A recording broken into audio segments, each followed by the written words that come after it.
अस्सलाम वालेकुम dear viewers. उम्मीद करता हूं कि आप सब खैरियत से होंगे। मैं आपका होस्ट राय यासिर और आप देख रहे हैं हमारा यूट्यूब चैनल हिस्टोमेट्री। आज की इस वीडियो में हम बात करने जा रहे हैं कि मलिक अंबर का इंतकाल कैसे हुआ और मलिक अंबर के इंतकाल के बाद जब उसका बेटा फतेह खान तख्त पर बैठा तो सैयदी हुकूमत जवाल का शिकार क्यों हो गई, इसके पीछे क्या वजूहात थीं, और जैसे ही सैयदी खानदान जवाल का शिकार हुआ तो मुगलों की वापसी कैसे हुई और मुगलों ने किस तरह दोबारा अपनी ताकत बहाल की। अगर आप इन सब के बारे में तफसीलन जानना चाहते हैं तो इस वीडियो को एंड तक जरूर देखिएगा। तो चलते हैं वीडियो की तफसीलात की तरफ। हर अजीम सूरज को एक दिन गुरूब होना होता है, और जब मलिक अंबर जैसा सूरज दक्कन की सरजमीन पर गुरूब हुआ हो तो ना सिर्फ एक दौर खत्म हुआ बल्कि तारीख ने एक नया बाब भी लिखा। ये किस्त है उस लम्हे की जब एक गुलाम बादशाह दुनिया से रुखसत हुआ और उसके बाद दक्कन में एक बार फिर तरीकी छा गई। मलिक अंबर ने तकरीबन 2 दहाइयों तक दक्कन के कोने कोने में अपनी सल्तनत की बुनियाद मजबूत की, लेकिन वक्त का पहिया हर किसी को थका देता है। वो अब बूढ़ा हो चुका था, जिस्म कमजोर मगर उज़म वैसा ही फुलादी। दुश्मनों की तादाद बढ़ी लेकिन उसके अंदर की आग अभी भी रोशन थी। आखिरी दिनों में उसने मजीद किले बनवाए, दरबारी निजाम को मजबूत किया, अपने बेटे फतेह खान को इक़्तिदार की तरबियत दी और लोगों को एतमाद दिया कि दक्कन मुगलों से बचा रहेगा। लेकिन शायद उसे इल्म था कि अब उसके बाद ये सब कुछ बाकी नहीं रहेगा। साल था 1626 ईस्वी का, मकाम था अहमदनगर का। मलिक अंबर की सांसें अब उखड़ने लगी। दरबार, लश्कर, रियाया सब गमज़दा थे। इस गुलाम ने उन्हें जिंदगी दी थी, शनाख्त दी थी, फख्र दिया था। आखिरी वक्त में उसने सिर्फ इतना कहा, मेरे बाद अगर तुमने इत्तेहाद ना रखा तो दक्कन फिर से गुलाम बन जाएगा। ये आखिरी अल्फाज एक वसीयत थे जो शायद किसी ने पूरी ना की। उसी दिन दक्कन का एक बाब हुर्रियत बंद हो गया। मलिक अंबर के इंतकाल के बाद उसका बेटा फतेह खान तख्त पर बैठा, लेकिन ना उसमें बाप जैसा तदब्बर था, ना जंगी हिकमत अमली, ना अवामी मकबूलियत, ना दरबारी सियासत का शऊर।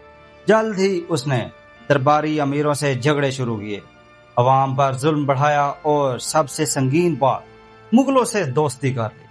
वही मुगल जिनसे मलिक अंबर ने सारी जिंदगी जंगें की। फतेह खान ने उनके दरबार में सुलह का पैगाम भेज दिया। ये थी उसकी सबसे बड़ी गद्दारी। मलिक अंबर के इंतकाल के कुछ अरसा बाद जहांगीर का इंतकाल हुआ और शाहजहां तख्त पर बैठा। शाहजहां जाहिरन फनून लतीफा का शौकीन था, लेकिन अंदर से अजीम फतुहात का ख्वाब देखने वाला हुक्मरान भी था। उसने फौरन दक्कन को मुगल सल्तनत का हिस्सा बनाने का मंसूबा बनाया, लेकिन अब दक्कन में कोई मलिक अंबर तो था नहीं, कोई अवामी लीडर बचा नहीं था, सिर्फ एक कमजोर खुद गर्ज हुक्मरान फतेह खान था। मुगलों ने बड़ी आसानी से अहमदनगर का मुहासरा किया, फतेह खान को लालच दिया, उसके वजीरों को खरीद लिया और बगैर बड़ी जंग के अहमदनगर सल्तनत पर कब्जा कर लिया। मलिक अंबर ने जिस सल्तनत को अपने खून पसीने से सेंचा, हर किले की ईंट में जंग की कहानी रखी और जिसे आजाद रखा, अब वो मुगलों के हाथों बगैर लड़े ही खत्म हो गई।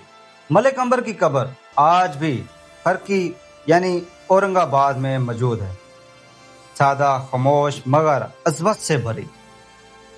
ना कोई शानदार मकबरा, ना संगे मरमर, ना तख्ती, लेकिन वो लोग जानते हैं कि ये कब्र किसकी है, जिसने गुलामी से आज़ादी का सफर तय किया, जिसने रंग, नस्ल, जात सबको पीछे छोड़ा और इंसाफ, तदब्बर और अवामी खिदमत से तारीख रकम दी। अगर आज कोई बादशाहों के मकबरे देखे तो शायद अजमत मलिक अंबर की कब्र में मिले, ना कि ताजमहल जैसे महलों में। आज हम सवाल करते हैं, मलिक अंबर जीता या मुगल? क्या जमीन पर कब्जा ही फतह है? یا نظریہ کردار اور عدل کی حکمرانی بھی ایک فتح ہے۔ تاریخ کے سچے پنوں میں ملک عنبر کی جدوجہد، اس کے مقصد اور اس کے اصول آج بھی مغلوں کی فتوحات پر بھاری نظر آتے ہیں۔ سلطنتیں مٹتی ہیں، قلعے گرتے ہیں، لیکن کردار ہمیشہ باقی رہتا ہے۔ ملک عنبر نہ بادشاہوں کی اولاد تھا، نہ کسی درباری سازش کا حصہ۔ وہ ایک غلام تھا، لیکن اس نے اپنی مرضی سے زندگی لکھی، اور اس کی موت کے بعد ہمیں سکھایا گیا کہ اصل بادشاہ وہ ہوتا ہے جو عوام کے دلوں پر حکومت کرتا ہے۔ اگر آپ اس طرح کی مزید ہسٹوریکل اور انفارمیٹیو ویڈیوز دیکھنا چاہتے ہیں تو ہمارے یوٹیوب چینل ہسٹومیٹری کو سبسکرائب کر لیں اور بیل آئیکن کے بٹن کو پریس کر لیں تاکہ اس طرح کی مزید ہسٹوریکل اور انفارمیٹیو ویڈیوز آپ تک پہنچتی رہیں۔ آج کے لیے ہمیں اجازت دیجیے، ملتے ہیں ایک نئی ویڈیو کے ساتھ۔ اللہ حافظ۔